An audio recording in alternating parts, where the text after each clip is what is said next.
안녕하세요. 부똑TV입니다. 오늘은 외국인 사장님들을 위해 특별히 준비한 영상입니다. 사업자 등록 시 간이가세자를 선택해서 이제 막 사업을 시작하신 분들에게 많은 도움이 되셨으면 좋겠습니다. 한국에서 식당을 개업하는 경우 먼저 구청에서 영업신고를 하고 이후 세무서에 가서 사업자 등록을 하시는데요. 사업자 등록을 하기 전에 일반 가세자와 간이 가세자 둘 중 어떤 것이 본인에게 더 유리한지 생각해 보셔야 합니다. 일반적으로 사업을 처음 시작한 분이시라면 그 규모가 크지 않으므로 간이 가세자를 선택하여 부가가치세를 아끼는 것이 좋습니다.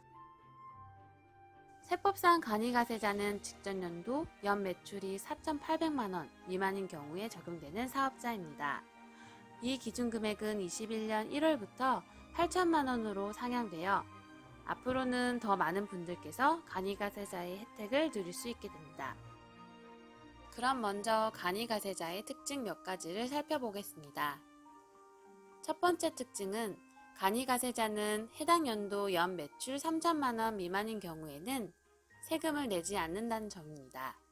이 역시 21년부터는 4,800만 원으로 상향됩니다. 두 번째 특징은 간이가세자는 본래 세금 계산서를 발급할 수 없지만 21년 7월부터는 세원 투명성 강화를 위해 세금 계산서 발급함을 원칙으로 합니다. 또한 많은 분들께서 오해하시는 부분입니다. 간이가세자는 세금 계산서 발급에 대한 제한이 있을 뿐 수령에는 제한이 없기 때문에 간이가세자라고 하더라도 비용과 관련된 세금 계산서는 잘 수령해야 부가가치세를 아낄 수 있습니다.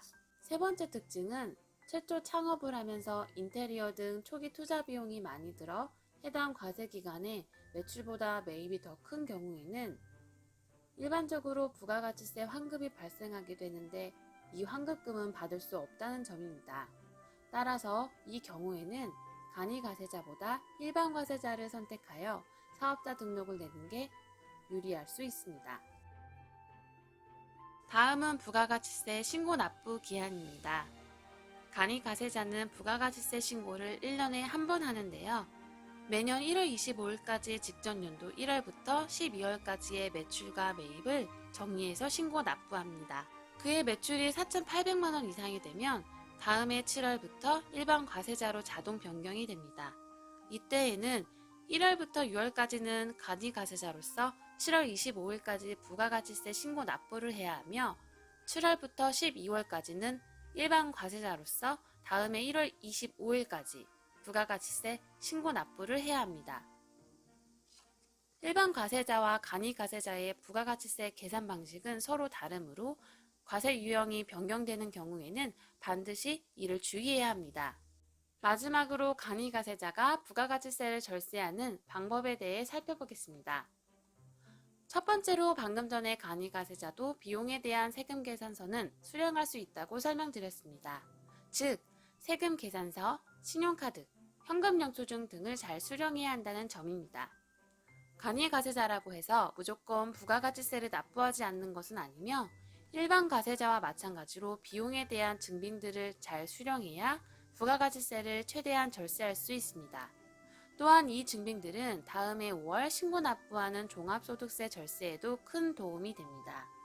두 번째는 최근 사업의 유형이 다양해짐에 따라 본인 사업에 특화된 부가가치세 절세 방법에 대해 주변의 세무 전문가에게 상담받아 보시길 권해드립니다. 마지막으로 현금 매출이 발생한 경우에는 현금 영수증을 발행하는 것이 좋습니다. 세법에서는 간이가세자인 요식업의 경우 신용카드나 현금 영수증 매출에 대해서 매출액의 2.6%를 공제해주기 때문입니다. 예를 들어 2천만 원의 매출인 경우 약 52만 원의 부가가치세를 절세할 수 있습니다. 다만 21년 7월부터는 1.3%로 감소합니다. 우리는 보통 간이가세자는 증빙 없이도 부가가치세를 내지 않는다 라고 잘못 생각하고 있습니다. 이는 상황에 따라 맞는 표현일 수도 있지만 저는 항상 간이가세자일 때부터 반드시 증빙을 잘 수령하는 습관을 가지셔야 한다고 말합니다. 그래야만 다음에 매출이 많이 증가해서 일반 과세자로 변경이 되는 때에도 큰 노력의 변화 없이 세금을 절세할 수 있기 때문입니다. 오늘 영상은 국적에 상관없이 한국에서 사업을 처음 하시는 분들이 자기 사업의 유형이나 초기 상황에 따라 간이 가세자 또는 일반 가세자 중 어느 것이 더 유리한지 판단하는데 도움이 될 정보를 알아보았습니다. 더 궁금한 내용이 있다면 아래 거톡 버튼을 눌러주세요. 구독과 좋아요는 저에게 큰 힘이 됩니다. 그럼 또 만나요.